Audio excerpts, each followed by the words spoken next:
Now, the problem is with the magnetic motors, David, the issue I have with that, and maybe you can help me with this, is that you might get the voltage, but you don't get the amps, and it's the amps that you want. So do you know what way you looked at to try and get over this? Adapt 2030 Mini Ice Age Conversations covers changes in our climate due to a new and intensifying grand solar minimum. In the media, overlooking, downplaying, or burying cold weather changes occurring on our planet. This is in order to keep the global warming agenda steaming full speed ahead. I do this podcast and radio program because we need to begin conversations on how to adapt our food growing strategies long before 2030 as agricultural zones shift, affecting global crop output, but very few mainstream media outlets are talking about the most important issue of our time, cold weather crop losses. Our sun is going through a 400-year cycle, which has effects on our weather patterns as our magnetosphere weakens and the jet streams go out of flow. It's not CO2, it's not you, it's the sun. Are you ready to thrive in the grand solar minimum? Then join me for Mini Ice Age Conversations. I'm your host, David Dubine.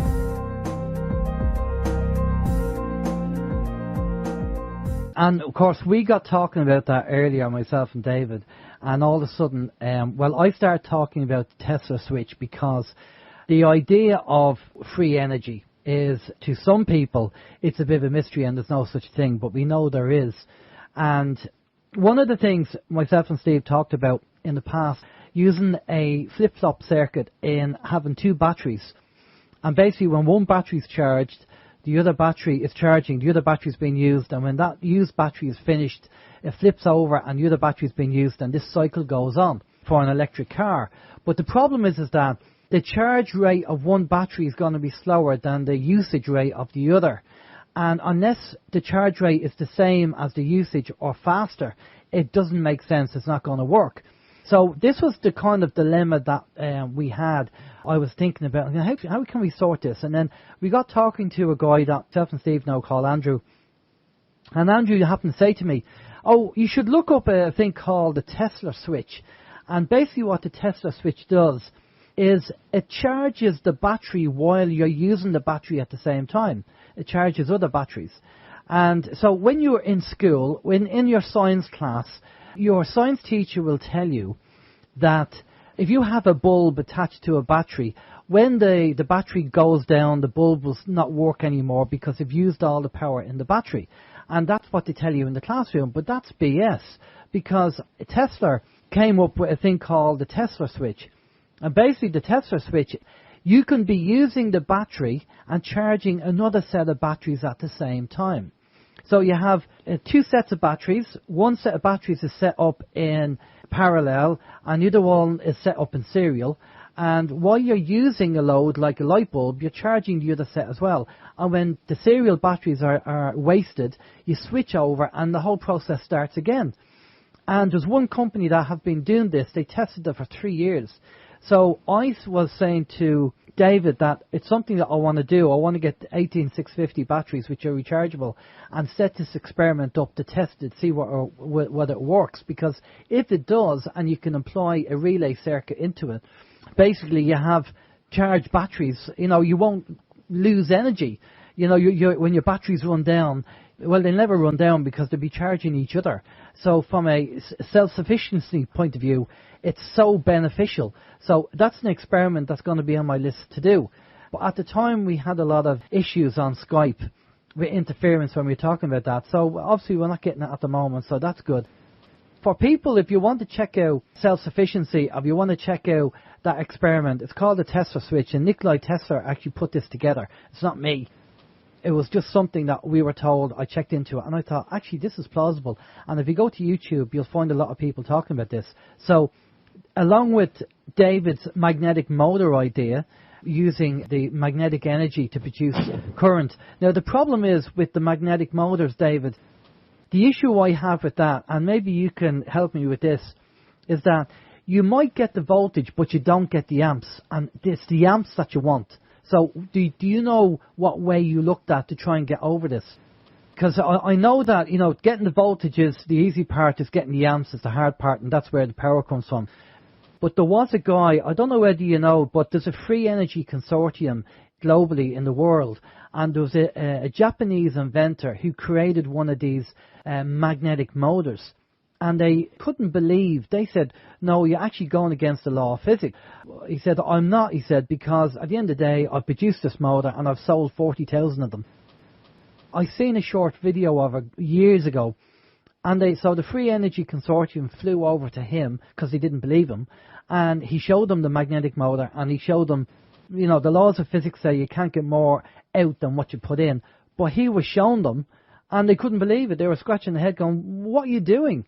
So he's saying, well, obviously I don't know what he did. I couldn't tell you what he did, but whatever he was doing, he was applying physics in some strange way, and it was working. So obviously there are people doing it, and there's more and more people coming out with water, the cars that run on water, motorbikes that run on water. I think the floodgates have opened.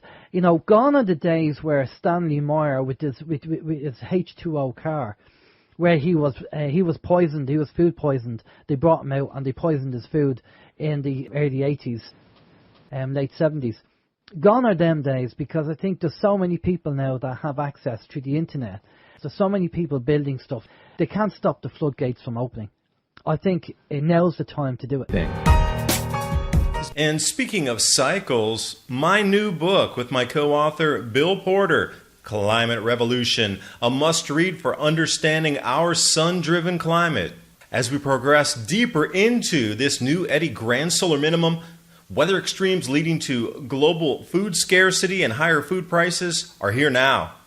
This book describes the expected changes, how to survive and thrive during future challenging times, and also practical preparations. The entire book is interactive with over 250 links, so you can click and go out to the scientific aspect of what we're talking about with the repeating cycles in this grand solar minimum. The science is explained so you understand the mechanisms.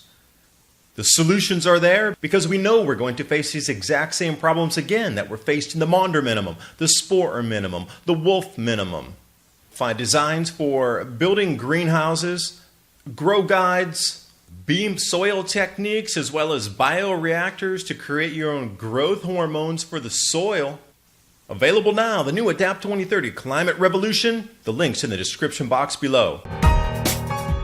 Yeah, that's true, because you mentioned Japan, but there's another firm up in Korea that has gone on, and they started to crowdfund a new type of device as well. It's based on the Parendev design, but they took it a step further, and it's enclosed in a box, so you can't see exactly how they'd set it up. But if anybody out there wants to take a look at what we're trying to do and accomplish as well here with this, it's a coupled grow system. It's called Parendev, P-E-R, pear, like a pear, but it's not a pear, P-E-R-E-N-D-E-V. And you can find all types of working models across YouTube. There's all kind of schematics across the net. They've done CAD drawings.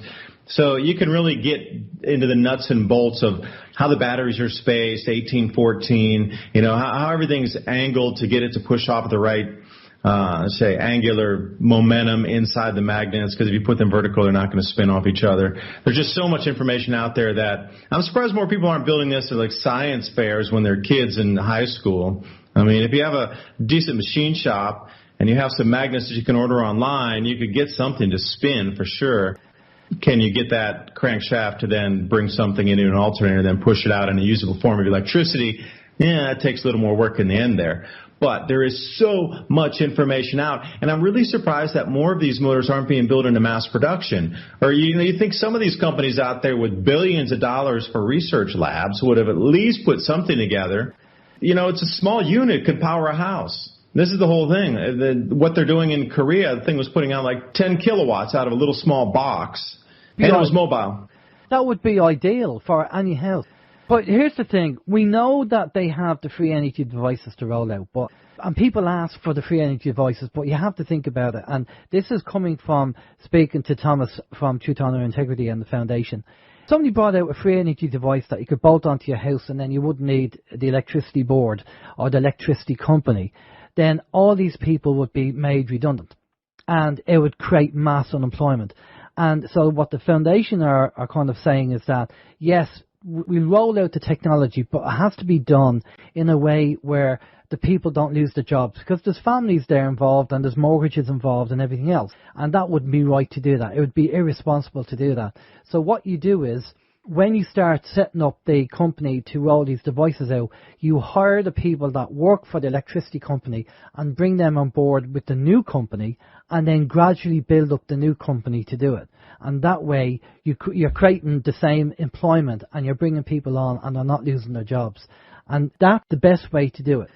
You know, and I would say from the beginning, they should have been, instead of stringing up the entire world with copper cabling above our heads and below our feet, they should have started off with these things so we never would have had to overcome this problem, where we could have just set this in place and then we could have moved on our economy 100 years ago. Because you have to realize these parent-dev motors and the Tesla patents you're talking about, they're more than 100 years old. Oh, yeah. I mean, with this technology, we've had this technology for years.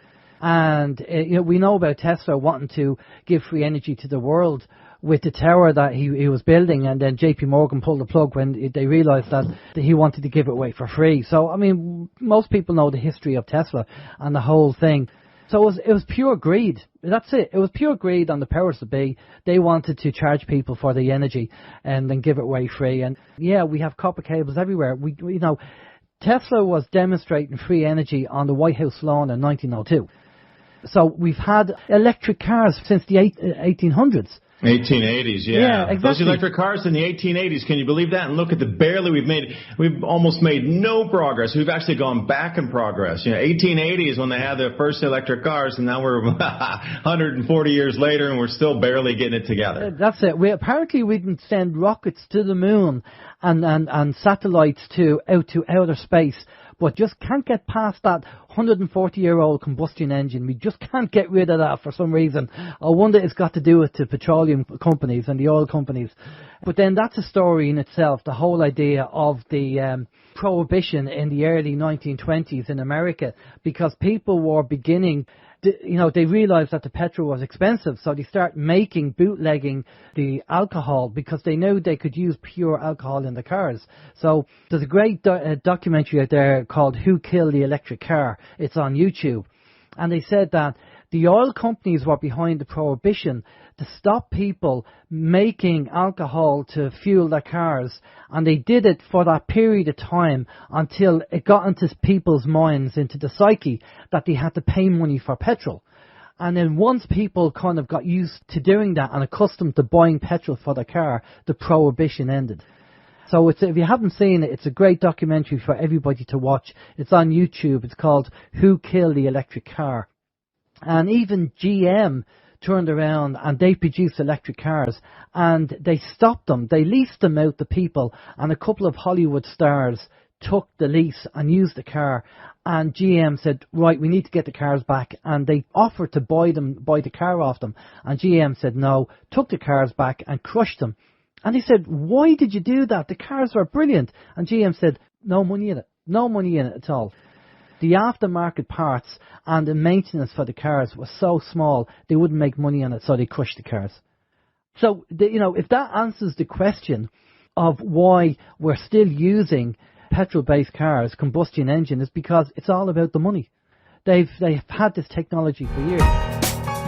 TrueLeafMarket.com. I really want to talk about growing your own food, which will be a necessity moving forward. There's so many ways that we can go about growing different types of vegetables that we're going to need. Microgreens are incredibly nutritious. They're super fast to grow. In less than a week, you can have something that you can eat. Also, sprouts. We can get those a little bit taller, a little more dense, a little bit larger volume on the vegetation mass coming off of there. So how do you know what kind of sprouts to grow? How about wheatgrass or herbs? What about different types of herbs that we can add to our foods? Now, what I just described to you, there's a full range of starter guides there at TrueLeafMarket.com for you to take a look at. Even if it's just for your own knowledge and you don't purchase something from them, at least get the information so you know how to grow microgreens, you know how to grow sprouts, you understand what some of the herbs are for. TrueLeafMarket.com. Use the link below and give yourself the gift of organic and heirloom seeds. Yeah, Alan, can I drop a point in there for you? Over Christmas, I went to Zagreb, the capital of Croatia, and I visited the Nikola Tesla Museum there. And in the back section, they have the Nikola Tesla Laboratory. And inside there are no less than 15 working models of what you're describing. Like, they're actually working models of all these electromagnetic devices running off the Earth's magnetic field to power these devices. And television programs go there to film, but the amount of devices that are up, working, and running is shocking. That there are really that many that were developed off his patents and put into play in that laboratory for you to actually look at. My girlfriend and myself, we just stood there shaking our heads for I don't know how long, like, I can't believe that this is not out on the market. And once she saw it, because I had to describe that to her the whole time, like, hey, we're going to go see all these free devices, free energy devices. She's like, yeah, whatever, yeah. But after she left, after seeing it, it was a completely different. It was a whole layer of reality disappeared within a minute or two of getting into that place. It was quite interesting to see the reaction of somebody who didn't believe in free power to actually see it in front of you to go, what? This thing is real. I cannot believe it. Like that quickly. It was a shocker. So if you're in Zagreb and if you're in Croatia, please make sure you get down to that Nikola Tesla Museum. Because if you're a fan of old combustion motors and giant torquey machines and everything from the 1860s forward with steam engines and even some stuff back into the early 1800s, that place is for you. Plus all the magnetic motors inside that Tesla lab will shock you. And I got to get into the Faraday cage there too, and they fired that thing up. And what about, has nobody took a video in the museum and put it on YouTube to show, to say, look what's in this museum? Yeah, I did. I was in the Faraday cage, and I was filming from inside the Faraday cage when they fired up that Tesla coil and got the big sparks coming across to the Faraday cage. Okay, and do you have that video online? It is, yeah. I'll have to dig it up and see what the URL is. I'll see if I'll be able to share it here with you. It's an introduction when I was up with talking about the ridiculousness of the AOC trying to talk about all renewables in America, and I was saying, wait a second, I'm over here at the Nikola Tesla Laboratory, and we got all this free power, and you guys are talking about stringing everything up with windmills and solar panels, which are going to decrease in output anyway due to the decreasing total solar irradiance from the sun going into a grand solar minimum, and yet you don't even want to talk about. So I said, hey, AOC, if you start talking about this, I will give you some support behind the channel. I don't agree with your politics because we are like miles apart on what you believe. I don't believe in socialism, communism, never have, don't want to see it. Lived in China enough to know that that's never going to work. To talk about, to getting some real solutions in our country, I would be behind that. That's for sure. But no, not a peep. It's got to be wind, got to be solar, can't be anything else. And that's what irked me, and that's why I did the video. So, yes, let me get the link for you. Yeah, send us off the link. And, again, it goes to what Tesla did with the batteries and the Tesla switch. Because we know that solar panels are not really, they'll do for the time being, but as you said, with the grand solar minimum plus the degradation of the panel over time, you're going to get less and less power issues with the panels, as well as latency in the technology with the cabling and everything else. You're going to lose certain power with that as well. That has to be an alternative, and the magnetic motors have to be an alternative going forward. But we also need to talk about self-sufficiency. Let's talk about the growing of the food, because, I think our generation, David, are the generation after us, the millennials, are going to be struggling because they really, really have no skills and no interest, in the majority of them, in learning how to survive or survival or what to do or know what to do. If an EMP happened, they'd be completely lost. Where do tomatoes come from? Oh, Tesco's. No, they come from the ground. I know that's simplistic, but you would sometimes get an answer like that from some kids because they just don't know about how things are produced and where they come from. And it's frightening. So we are the last generation to have some knowledge of how to do things. True, and you have to make it more of a social thing where people want to get together and start to share these skills that they have and try to experiment together. And, I wouldn't say make it like a barn raising, but here in Asia there's community gardens, and that's what people do on the weekends. They go down and they make an event out of it where it's super fun to go down there. It's a community event. Bring the children down, bring the, people are looking for, dating and whatever, is go down, have some coffee and work in the garden, and they make it as a such thing. haven't really seen much of that going on in the States, where it becomes a social event as well as a skills building type of thing. But that's what I think we need to move it into, because you mentioned all these people, 75,000 people going to see a Metallica concert. Well, they're there for entertainment, not education. But I think we have to mix this together somehow to really start to get some momentum forward, is create a space that's incredibly fun, interactive, and a community type of thing where you can meet new like-minded people and then come at it from, hey, we need to get this community together and start sharing. But when I say community, I don't mean this like kumbaya, communist type of one loaf of bread for you, one loaf of bread for me. That doesn't work. I'm talking about everybody building on the skills they already have to make a collective whole. Exactly. And what about safety and security is important as well. As I said earlier, John Irwin said, it's not the government or the police, it's your next door neighbour.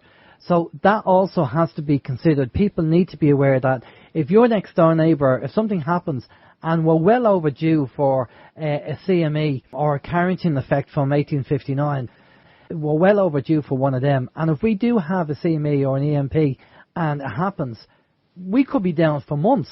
And we need to be able to manage. And if people know you have food or backup and they don't have it, they will kick down your door and kill you for it.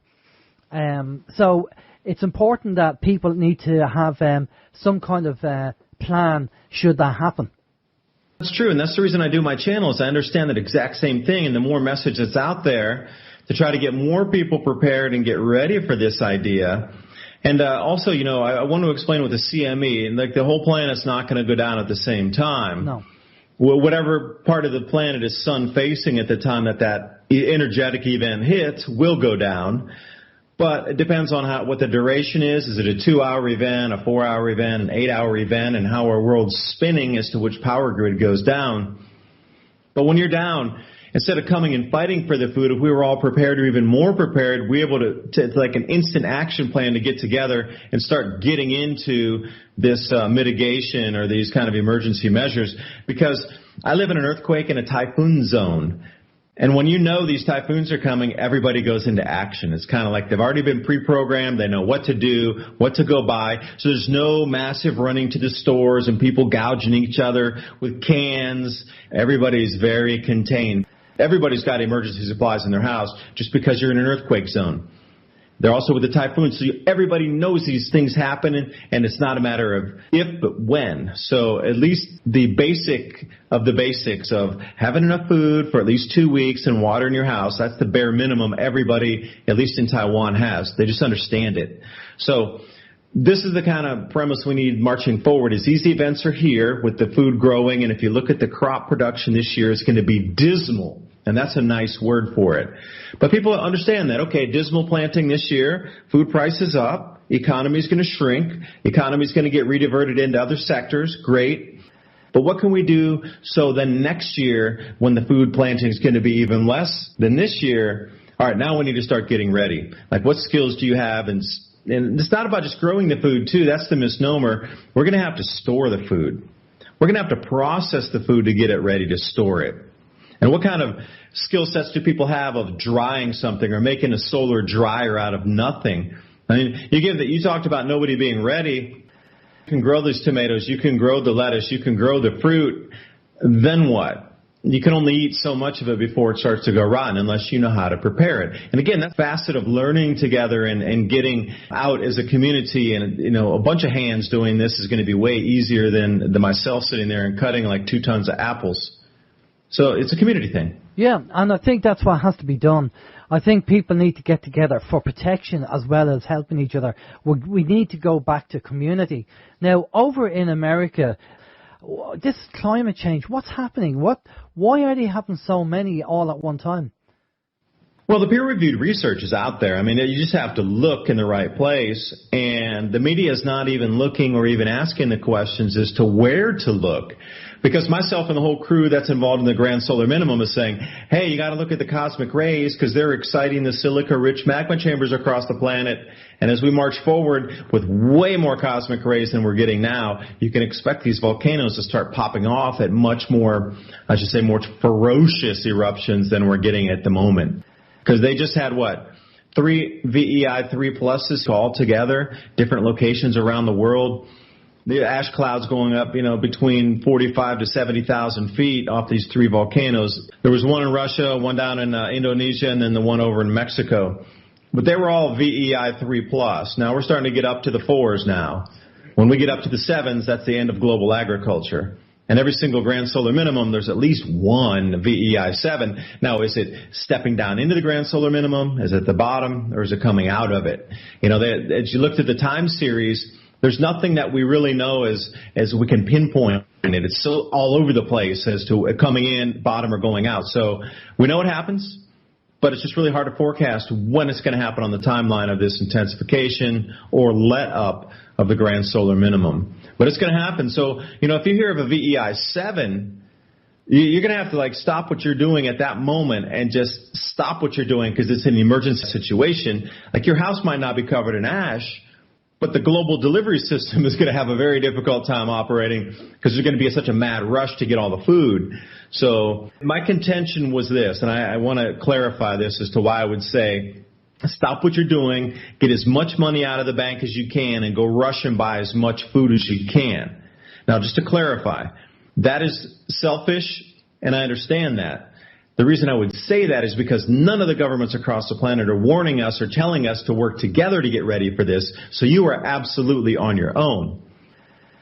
If we were coming at it from a different direction and every government was on board and we were seeing it in the newspapers and the magazines and on the radio and they were all talking about working together cohesively, but I'm in the complete opposite now.